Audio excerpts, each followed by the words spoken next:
Our new Bloomberg Politics national poll came out this morning. As we mentioned, Hillary Clinton has maintained some of her post-convention bounce. She's besting Donald Trump by 6 points in the head-to-head race, 50 to 44%. Clinton is leading with independents, women, including white women, non-white voters, young and unmarried voters, as well as the college-educated. Trump is still up among men, white men with no college degree, people 65 years and older, evangelicals, married voters, and voters without college degrees. Again, we should say, in the four-way race, adding in the Green Party and Libertarian candidate, Trump's deficit is only 4. That's much closer than other recent national polls as we get further away from the Democratic convention. Supporters of Trump and Clinton have vastly different motivations for backing their favorite choice. 56% of Clinton supporters say they're more pro-Clinton than anti-Trump. Trump supporters different. Overwhelmingly, they are more anti-Clinton, they say, than for the Republican candidate. So, Donny, on these top-line numbers, what's your biggest takeaway from our poll? The biggest takeaway from the poll is that things have not changed much since the post-convention bounce. It's interesting, if you aggregate all the polls, I think 30 polls, the margin is about 7.3. So the Bloomberg side is a little on the lower side. When I do some of the crosstabs underneath, there's one thing I found interesting, and I'm going to quote the great Mark Halperin. You said a while ago, if Trump doesn't win business, he doesn't win. 61% of people in that poll think he's doing worse. Their perception of him as a businessman has gotten worse over time since the campaign. Yep. So if I bow to the church of Mark Halperin, which I and most of America do, that is a very telling number. Yeah, and obviously he's got to sell his business credentials. And there have been stories both pushed by the Clinton campaign and press has done on their own, looking at Trump's business record, and it is clear that the convention, the Republican convention, didn't rebuild that, although there were efforts at the convention to try to build that up. All right. Okay, Bloomberg Politics also asked people for their opinions about President Obama and the direction of the country. Half the country said they approved of the job the president is doing, and yet 68% said the country is headed in the wrong direction. And almost half those likely voters said Democrats were to blame, compared to 22% who said it was the Republicans' fault. 30% said they were not sure who to blame.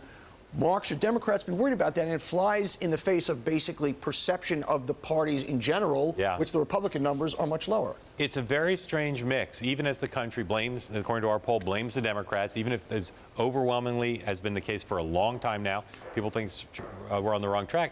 They still think President Obama is doing a good job. He's getting close to his highest numbers since his very beginning of his presidency. I can't really explain it. I think that it's a little bit of a kind of, at the end, as the economy is not in a terrible shape. Yeah. So that being said, and he seems very statesman, he gave a great speech. His numbers were good before that. Yeah. The one numbers going back to the Bloomberg Pro that to me are still the tell is temperament for president. Hillary Clinton, 56%. For Donald Trump, 31%. How does a guy get elected if 2 out of 3 people do not think he actually has the makeup for that office? I mean, look, the president, even at his worst moment, his approval rating never got really below 40%. So he's basically gone from the low 40s at his low point to the mid 50s. And obviously he's recovered some of the people who voted for him, who maybe had lost a belief in him. And he's had some successes in foreign policy and at home.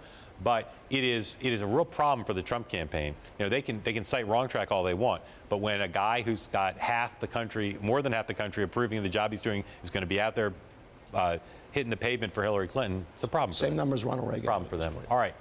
Finally, after Donald Trump complained that some of the general election debates are scheduled currently on nights that have NFL games, we asked likely voters which they'd watch, which they'd be more likely to watch on those evenings if the planned dates don't change.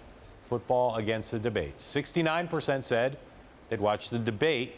Only 26 said they'd choose the game. I'll be professionally obligated to watch the debates. Donny, which would you watch, football versus the debates? Depends if the Jets are playing. I will. You know, I know they have all this technology now where you can kind of watch. I know, but which would you watch live or picture in picture? I would. To all of my fans in Queens, they're going to be upset for me. I would actually be watching the debate. Watch the debate, but picture in picture and watch the game. Yeah, I could do that. This is, by the way, I think got to do audio for those the debate, debates will be the biggest number since the moon landing. I don't care what football game. I've been saying they'll be the most highly watched shows of all time. I'm getting less sure about that.